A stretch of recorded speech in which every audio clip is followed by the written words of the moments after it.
0% commission, low and fair prices. Download Volta app now. Enjoy Voltastic rides. So almost అందరు మాస్టర్లు D నుంచి, అంటే మా అందరికైతే డి నుంచే ఆబ్వియస్ గా డార్లింగ్. మీ ఫేస్లు తెలుసు. అవును. రఘు కావచ్చు, శేఖర్, ఎవరైనా. జానీ, ఎవరైనా ఈవెన్ బాబా మాస్టర్, అవును. సుజాత, పాపి, అందరు చాలా కూడా మంది అసలు మాక్సిమం డి లైఫ్ ఇచ్చింది. డి అనేది ఒక లైమ్ లైట్ క్రియేట్ చేసి, ఎందుకంటే ఆడియన్ కి ఇప్పుడు మీరే అంటున్నారు, ఆడియన్ కి ఈ పాట చేసినోడు కొరియోగ్రాఫర్ ఎవడు అంటే ఆడి ఫేస్ తెలియదు. సో ఇప్పుడు ఈ జనరేషన్ వచ్చింది ఏంటంటే ఈ ఇంటర్వ్యూస్ తీసుకొని చెప్పొచ్చు.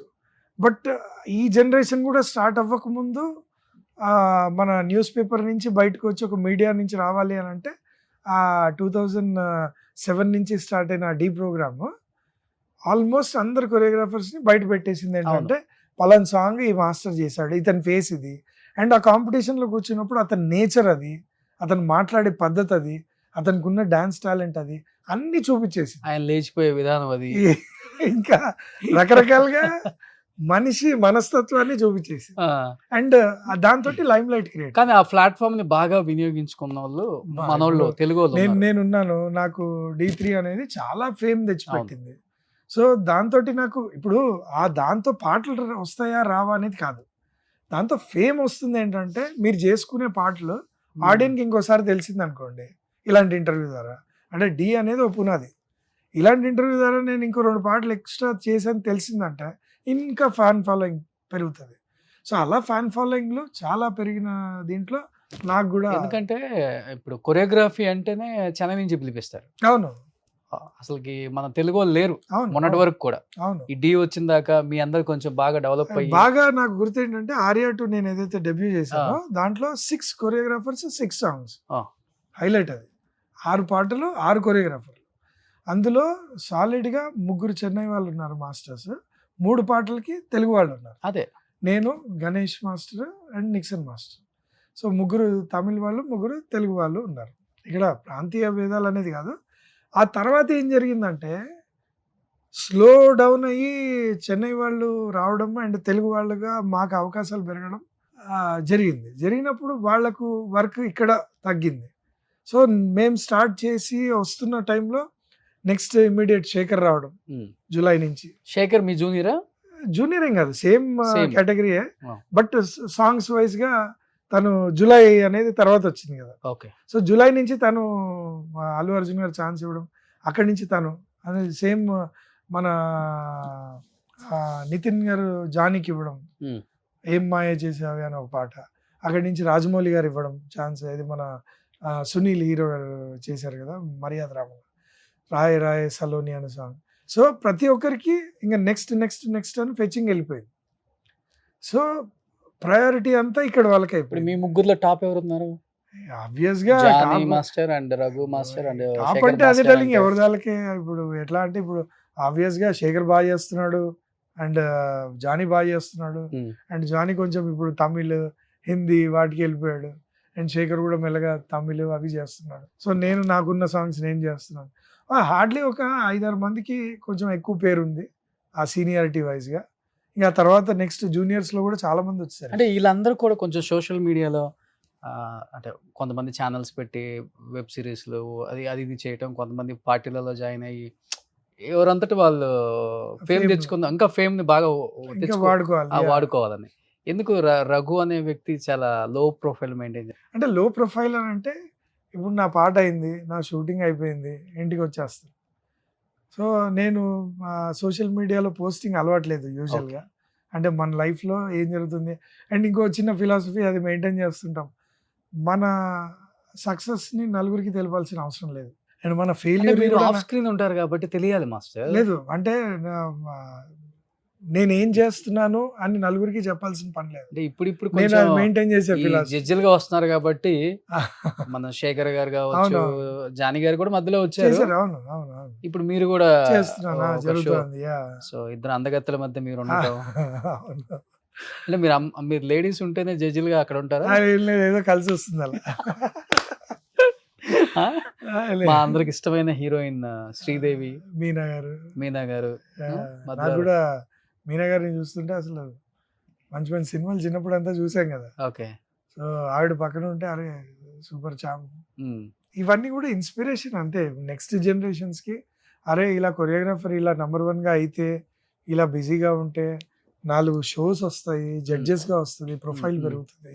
అండ్ నెక్స్ట్ ఏం చేస్తారు, ఇప్పుడు కొరియోగ్రాఫర్గా ఒక టాప్ కొరియోగ్రాఫర్గా రీచ్ అయ్యారు, బిజీ అయ్యారు, ఏదో నెక్స్ట్ ఇంకోటి అంటే ఏదో అంటే చేయాలనిపిస్తుంది. ఇండస్ట్రీకి మాత్రం తెలుసు రఘు మాస్టర్ అంటే, యా ఆఫ్ కోర్స్. ఎందుకంటే మీడియా ముందుకు కూడా రారు. ఎక్కువ లేదు, ఎక్కువ నేను రాలేదు. 5-6 సంవత్సరాల నుంచి చదువుతుంటే ఇప్పుడు వచ్చారు. అయ్యో లేదు లేదు అలా ఏం లేదు. నాకు రోషన్ అంటేనే చాలా ఇష్టము. అండ్ మా ఫ్రెండ్షిప్ ఇప్పుడుది కాదు, ఆల్మోస్ట్ ఒక 12 to 14 years back. 12 to 14. So నాకు ఇవాళ పరిగెత్తి వచ్చాను ఎందుకంటే ఏదో టైం కలిసి వచ్చింది, వచ్చాను అంతే. వీళ్ళిద్దరిలో ఫ్రెండ్స్ ఎవరు ఇంకా? Shekhar master and Jani master. ఇద్దరు మంచి ఇద్దరు friends. మంచి ఫ్రెండ్స్ అండి. ఇద్దరికి సపరేట్ గా ఫ్రెండ్స్. Hmm. అంటే ఇప్పుడు ఎలా ఉంటుందంటే శేఖర్ దగ్గరికి వెళ్తే డార్లింగ్ ఎప్పుడు వచ్చావు ఏంటి, ఆ రిసీవింగ్ ఆ బాండింగ్ ఉంటుంది.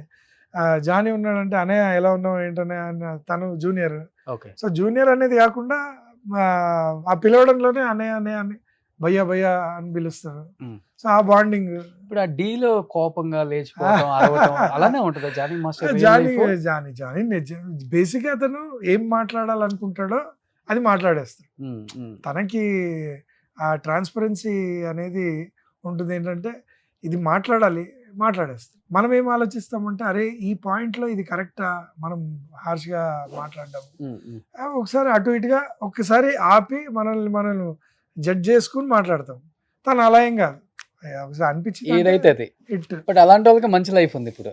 ఆబ్వియస్ గా తెలుసో తెలియక మాట్లాడతారులే, కోపం ఉండి మాట్లాడడం అనుకుంటారు అలాంటి వాళ్ళు. మీలాంటి వాళ్ళు అట్లా కాదు, అమ్మో ఆచి చూసి మాట్లాడతారా. బట్ బేసిక్ గా మనకున్న నేచర్ ఏంటంటే చాలా జాగ్రత్తగా మాట్లాడాలి. నాకు జానీది నచ్చుతుంది ఎందుకో, స్ట్రైట్ ఫార్వర్డ్ ఉంటాడు. అందుకనే కదా ఇప్పుడు బేసిక్ గా ఇష్టపడే వాళ్ళు కూడా అంతమంది ఉన్నారు. తన స్ట్రైట్ ఫార్వర్డ్నెస్. ఎలా అనిపించింది అంటే మంచి కెరీర్, అవును మంచి మంచి సాంగ్స్ చేస్తున్నాడు, ఈవెన్ బాలీవుడ్ లో కూడా. అవును ఒక రకంగా చెప్పాలంటే అన్ని భాషల్ని పోయి కవర్ చేసుకుంటూ వస్తున్నాడు. అది కూడా పెద్ద పెద్ద స్టార్స్ తో. అవును మన అసలు విజయ్ గాని, ధనుష్ గాని, తమిళ నుంచి కన్నడ నుంచి, కన్నడలో అటు సుదీప్ కానీ అందరితో చేస్తున్నాడు. ఇంత మంచి కెరీర్ ని వదిలిపెట్టి ఒక్కసారిగా రాజకీయాలు అంటే జనసేన.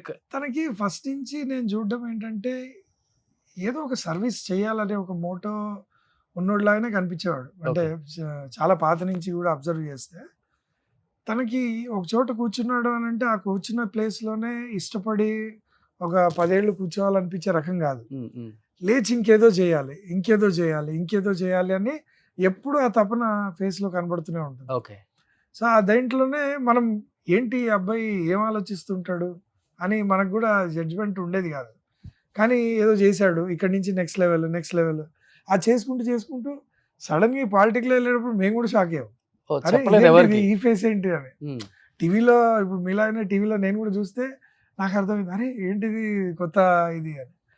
బట్ ఏదో సక్సెస్ అవుతాడు డెఫినెట్ గా అనే నమ్మకం ఉంది. మరి చూడాలి, జనాలకి ఏది నచ్చితే అదే చేస్తారు కాబట్టి. అంటే బాగా స్ట్రైట్ ఫార్వర్డ్, అది పక్కన పెడితే కోపం ఎక్కువ ముందు.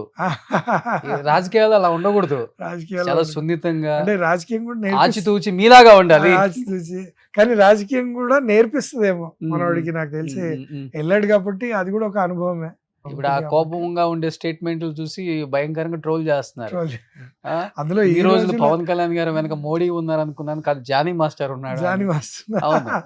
అవునవునవును. బట్ అదే అంటున్నాను, అంటే ఒకసారి ఏమైందంటే ఇప్పుడు ఇలాంటి వ్యక్తి స్ట్రైట్ ఫార్వర్డ్ గా ఉన్నాడు అనాలి అనిపించుకోవాలి. ఇక్కడ రాజకీయాల్లో తప్పదు, రాజకీయాల్లో ఆబ్వియస్ గా నలగాలి చాలా. ఎందుకంటే నార్మల్ గా ఉండదు లైఫ్. మనం అనుకున్నట్టు ఏదో ఏమంటారు దాన్ని, పూల పాన్పులాగా ఏమి ఉండదు, అది పెద్ద ముళ్ళదే అది. సో దాన్ని అనుభవించి చూస్తే కానీ తెలియదు అది. సో బేసిక్గా ఎక్స్పీరియన్స్ అవుతుందేమో మనోడికి కూడా. సో జనాలు మంచి చేస్తే మంచి, అండ్ డెఫినెట్గా ఎమ్మెల్యేకి ఏమైనా బదిలో దిగుతున్నాడా అనుకుంటున్నాను నేను కూడా. ఓకే, అవ్వచ్చేమో, ఎందుకంటే టీవీలో చూసిన ప్రతిసారి ఏదో ఒక ఆరా తట్టేస్తుంది మనోడిని అనిపిస్తుంటది. ఓకే, మరి ప్రాబ్లీ ఉంటే మంచిదేనో. సో మాస్టర్ ఇంతమంది హీరోస్తో చేశారు, మీకు ఫేవరెట్ హీరో అంటే ఎవరు? డాన్సర్గా ఉన్నప్పుడు లిఫ్ట్ ఇచ్చేది ఎవరు, అసిస్టెంట్గా ఒక హోదా పెంచేది ఒక కొరియోగ్రాఫర్. ఆ హోదా పెరిగిన తర్వాత అసలు టోటల్‌గా మనకంటూ ఒక చీఫ్ టెక్నీషియన్‌గా